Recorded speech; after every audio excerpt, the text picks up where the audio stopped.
All right. So good morning, good afternoon, and good evening to all the listeners of my podcast, Inspiring Educators. This is Brian again. And for my 10th episode, I'm blessed again with an educator from Brazil who's now living in the United States. Let's all welcome Dr. Cristiane Galvão. Doctor, good afternoon. How are you? Good afternoon, Brian. I'm good, thank you. It's so good to be here and talk to you. Wow, it's an honor, Doctor, to have you as one of my guests in my podcast, Inspiring Educators. So, Doctor, before we begin, I wanted you to tell something about yourself. Who is Dr. Cristiane Galvão, please? Oh, okay. It's not so easy to talk about myself sometimes, but I will. I'm from Brazil, and I live in the United States. I have a bachelor's degree in languages and English and Portuguese and literature from the Pontifical University of Goiás in Brazil. And I have a master's degree in applied linguistics, also from a university in Brazil, University of Taubaté, and a doctorate in higher education leadership from California Lutheran University. So I have been teaching English as a second language for at least 20 years. And the thing I love the most is creating materials for teaching English as a second language. And most of my experience as an English teacher was in higher education in Brazil. And I am married. I have a 6-year-old daughter, and I'm raising her bilingual in English and Portuguese. Wow. And I'm also a writer. I'll be publishing a book for immigrant families raising bilingual children in the United States. Wow. Such a wonderful introduction. And by the way, listeners, Dr. Galvão is also taking care of her Facebook group, which is the ESL Teachers Practical Teaching Strategy. So she's a very flexible educator, as what you've heard. She's an educator, she's a wonderful mother, and also she's a writer. So that was really a good startup, Doctor. Thank you. Now, after my second question to you, Doctor. So, of all the professions or course that you'll be taking, how did you end up with education? Why did you choose to become an educator, Doctor? Well, Brian, I think I was born to be an educator. Interesting, Doctor. When I actually decided I wanted to be a teacher when I was 9 years old. Mm-hmm. So I remember that day. It's so funny because I see myself. I remember I was a little child and I was in 4th grade and I loved English. So I had English in school. It was like basic words, like vocabulary only, but I really loved learning English. So I remember one day I got an A in English and I said, you know what? I'm going to be an English teacher. I'm going to teach English when I grow up. And since then, I just did it. I became an English teacher. So I went to my father and I said, I want to learn English because I'm going to be an English teacher. And he said, but it's so expensive because I have to send you to a language institute. Because in Brazil, English is a foreign language. It's not a second language. Yes, Doc. So in order to learn English there, we have to go to an English institute to learn. And it's not cheap. Mm-hmm. But so when I was 12, my father didn't enroll me at that time. But when I was 12, I talked to him again. I said, I still want to be an English teacher and I would love to learn English. So he had no options, He was like, okay, I better enroll this girl. And he did. And so I started learning English at that time, and then I just decided I wanted to go to college and get ready to be a teacher. And that's how everything happened. That's how I became an educator. That's really interesting. Doctor, lots of educators felt the calling when they are still young, just like your example. During Exactly. my younger days, I had a lots of dreams. I wanted to become an astronaut. I wanted to become a scientist. But then Uh-huh. education called me, mind, body, and soul, if you allow me to say that. And even if I've been into a different profession before I become a teacher, it was really Uh-huh. a great experience, just like what you experienced. The only difference is that I took education in, a simple university, but in Brazil, like you mentioned, there's a specific school for English language, right? Yes. Yeah, we call College of Letters there, Mm-hmm. which is actually the College of Languages here in the U.S. So you get your major in languages, right? Yes. So you learn. So you study to teach. Mm-hmm. So actually, my course in Brazil is called a licensure. It's not even a bachelor's because I could have a bachelor's degree only, but I chose to have the credential, the license to teach. So instead of attending my college for 3 years, I did it for 3 years and a half. And that last semester was the credential part of my course. So I had the practice. So I would go to a school and observe teachers, and so after that, I got my license to teach. Wow, that was Yeah, really so we call exciting. actually, as we say, a College of Letters, if we translate it just how it is there, but it's languages. Wow, that's a new fact for me, of course, doctor, because in every country there's a different process in learning the English Yes. language. So it's a new, or I would say, a new idea that I've learned. That's how it works in Brazil. So thank you so much, doctor, for that new learning that I've got from You're you right now. Now, you're welcome. I had to learn a lot about the system here in the US, yeah, and doctor. yeah, Wow. so we, even though it's higher education, but we have different names for certain courses Yeah. and certain graduate programs too. Yes, that's right, doctor. So now, doctor, after my third question for you, we all knew that this pandemic situation is experienced or was experienced by the whole nation, not just here in the Philippines, not just in Brazil or in the United States.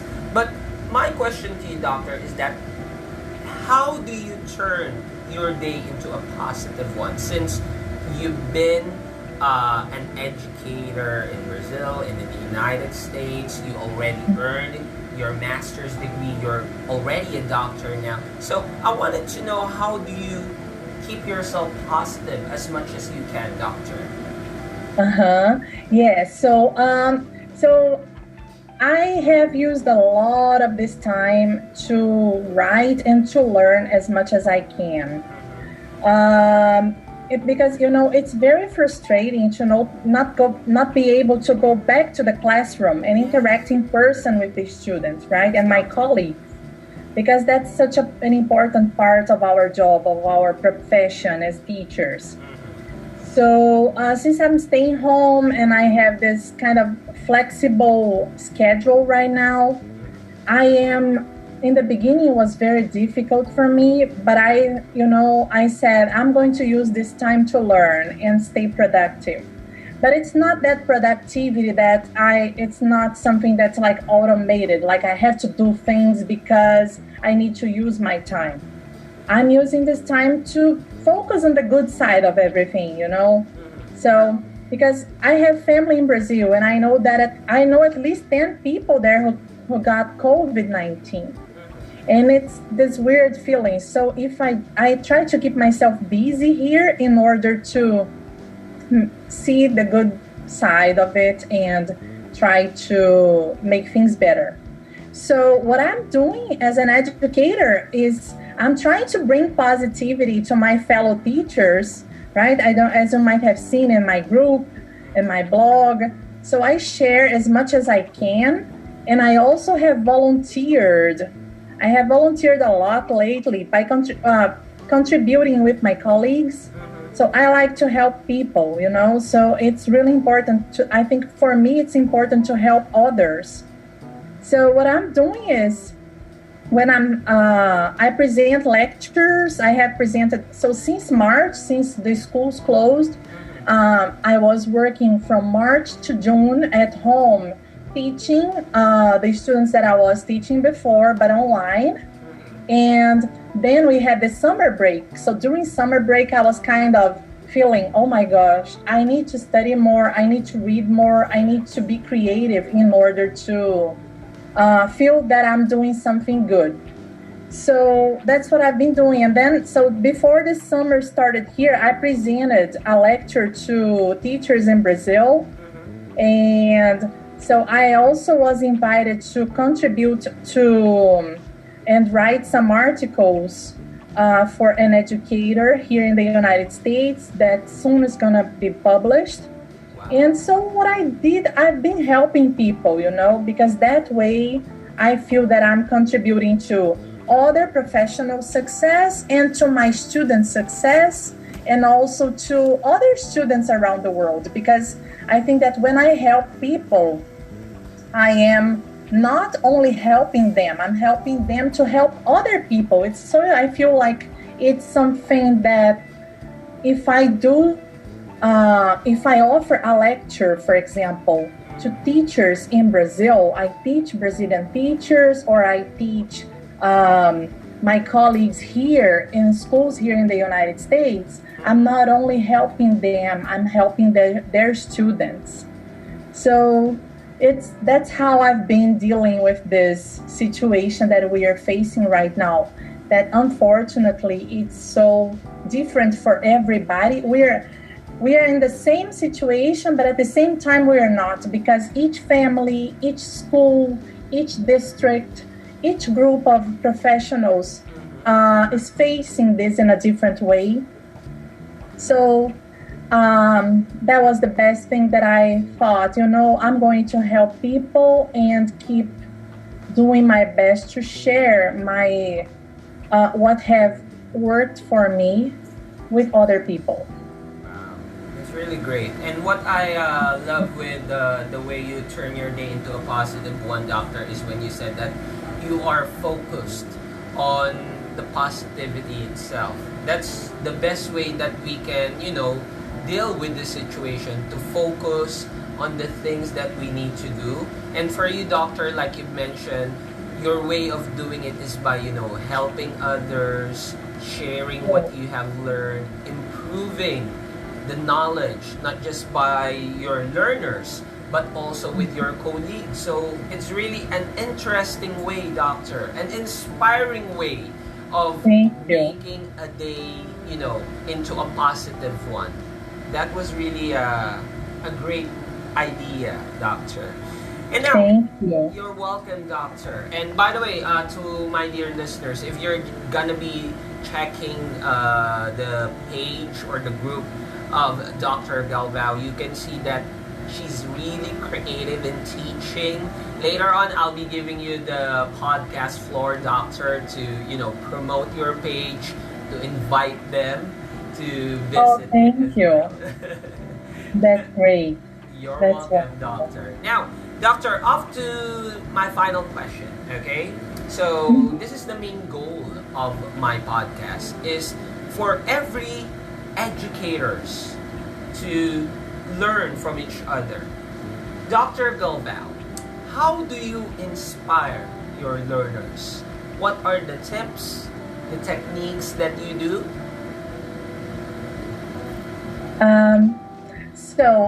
I usually, something that I always do to start my classes, my lessons, is bring a positive quote, positive conversation to the very beginning of my classes, because I believe that if we start our lessons creating a positive mindset in our students, that helps them to be motivated and to want to participate. And it's so important. I think that one thing that I love doing is encouraging my students to not be afraid of speaking and making mistakes, because it's so common when we are learning a second language that some people, they don't talk much, they don't participate much in classroom discussions, or don't participate much in the classroom because they feel shy, they don't want to expose themselves, in a way that they feel like. So I try to create a safe environment, and I always talk to my students how important it is for them to encourage each other and to be respectful with each other, because especially because I teach mostly adults, with adults, they block themselves really fast if something happens to them. So I always talk to them about something that's positive. I bring a quote, I talk to them about something that's positive, or I share an idea with my students. For example, after the pandemic, when we were having online classes, I used to share pages like courses online that they could take in order to improve their English. So I think that's a good way to motivate them. Also, when I'm dealing with my colleagues, with other teachers, I like to co-teach. I think that when you offer to co-teach, you help someone, and you also learn, and you inspire them to do that too. Because I had never had the experience of co-teaching before the pandemic. So I was very interested in learning from my colleagues. Online, because I was co-teaching in the school. When I was in school, I was co-teaching there, but was mostly teaching the students and not planning with the teachers. But then during the pandemic, we started kind of planning together and teaching together. And that was really good, because I helped other teachers. Some people learned from me, and I learned from them. So I think that there are some ways that we can create in order to facilitate learning for the students and for the teachers. So we have to be, as educators, I think we should be open to co-teaching and helping our colleagues as much as possible, because that's a way for us to see how they work, not to criticize or to say they're doing something wrong, but to talk about things that we could improve, and also to learn from them. So when the schools closed, I was also posting tips for teachers and parents on my Instagram, and trying to encourage people all the time, because I love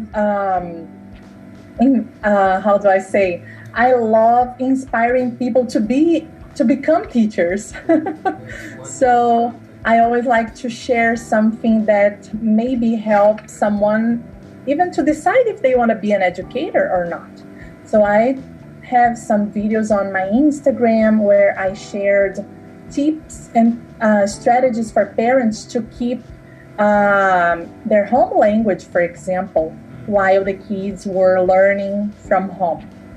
That's wonderful, Doctor. That's really wonderful. And what I love with your response to my final question is that you enjoy now co-teaching. This is the time where we can interact most of the time with our co-teachers. This is the time that we can work as one, because before, when we are in the normal classroom setup, the face-to-face setup, we're just on our own. when we are planning, we just, sit down in the meeting room, talk with them. We're gonna be sharing our ideas, and then someone would finalize it. But right now, because of this situation, we can collaborate, we can create new things out of multiple ideas compared to before that they will listen, then they will just look for the best thing. Right now, I wouldn't say that this pandemic is, the best thing that would happen. No one really wanted this to happen, right, doctor? But I would Exactly. say that this is a good time for us educators to collaborate, to know more from each other, to learn their best practices, to share our Exactly. own best practices. And I can see that you, Dr. Galvao, is doing it. Checking your Facebook group, I saw all the amazing ideas, tips that you're sharing. So Thank you. it's really a wonderful journey that you're currently going into, Dr. Galvao. I would say Thank that you. your fellow family members, the fellow educators in Brazil, and your colleagues there in the United States are really proud of you to have them in their group. Oh, thank you so much. Yeah, I think it is, you're right. It is a time for us to, we're far from each other, but at the same time, technology has given us this opportunity to share a lot of good information, right? Yes. And make it available. One thing that I always say is that it is a time not for us to have lots of information, have access to information, but to make this information available to others. And that's the most important thing. And you're right. It's not. I mean, it is a moment now. I have participated in discussions on social media like I never did before. I have met so many educators on Twitter, for example, that I never thought I would. And so it is a very rich moment indeed for us to connect with each other and create opportunities for teacher development. It's really fantastic, Doctor. Now, before we close our 10th episode, Doctor, like I mentioned a while ago, Dr. Galvao, I'll be giving you the podcast floor now to promote your advocacies, the Facebook group that you have. So, Dr. Galvao, my podcast floor is all yours now. Oh, thank you. So it's so wonderful, Brian, to have the opportunity to share and to talk to so many people from all over the world because, I am so passionate about international education. I love communicating with educators from different countries, and I really appreciate you inviting me to be here and to have this opportunity. So I invite teachers from all over the world, from everywhere. If you're struggling right now, if you think that it is difficult for you to plan your lessons, reach out to your friends, reach out to your colleagues, follow me on Instagram or Facebook. And my advice and my suggestion is that the educators connect with each other. It is a time for everybody to help each other and to be strong together and get stronger by doing that. So, it is a pleasure to be here and talk to you and to reach people from different communities. It is great. I am really happy to talk to you. I really appreciate this opportunity. Thank you so much, Doctor. From the You're bottom of my welcome. heart, from all the educators here in the Philippines, from my team, because I'm also doing webinars. It is the MOOC Laguna webinar team from my whole team, Doctor. Thank you very much for allowing us to have you in this podcast session, Doctor. You're welcome. I congratulate you for this, for creating this podcast, because it's so wonderful for you to give this opportunity for educators to come and talk to other educators, and to give your colleagues this opportunity to learn from you and other educators. Congratulations. Thank you so much, Doc. You're welcome.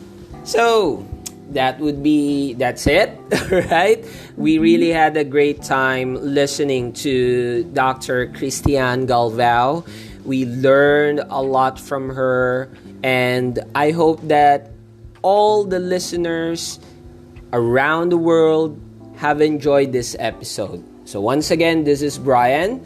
Thank you so much for listening to Inspiring Educators. Thank you so much, Dr. Galvão. Have a good day ahead. You're welcome. You too. Have a wonderful day. Bye-bye, Doctor.